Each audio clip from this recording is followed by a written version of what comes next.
Пане Павле, поясніть, як ви це бачите і чи потрібно таки зараз це робити? А якщо не потрібно, це ви скажете свою думку, а якщо потрібно, то хто це має сідати?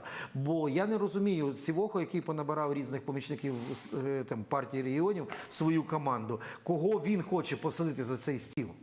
Подивіться, вони ж в різних сценаріях. Ті двоє говорять про хорватський, а Єрмак нашіптує Зеленському, що потрібно іспанський варіант застосувати в Україні.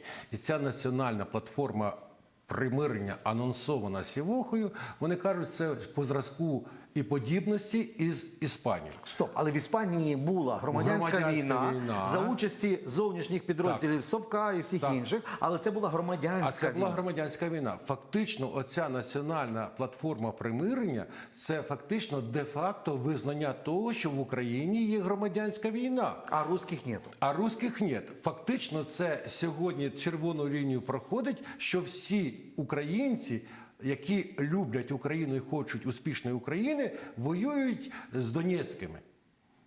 І це страхітливо, тому що ця позиція, вона підтримується Зеленським.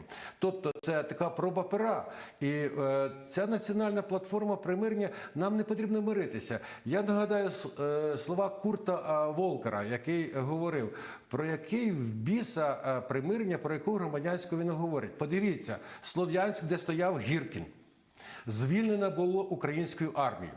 Чи є сьогодні переслідування когось, чи є сьогодні якась різанина, чи ще щось, є сьогодні мирне життя. Да, в Слов'янську настрої не досить патріотичний в великої кількості людей, але це українське місто і там просто потрібно працювати. Але жодних проблем у Слов'янську, у Краматорську, в інших містах, які були тимчасово окуповані, а потім звільнені немає.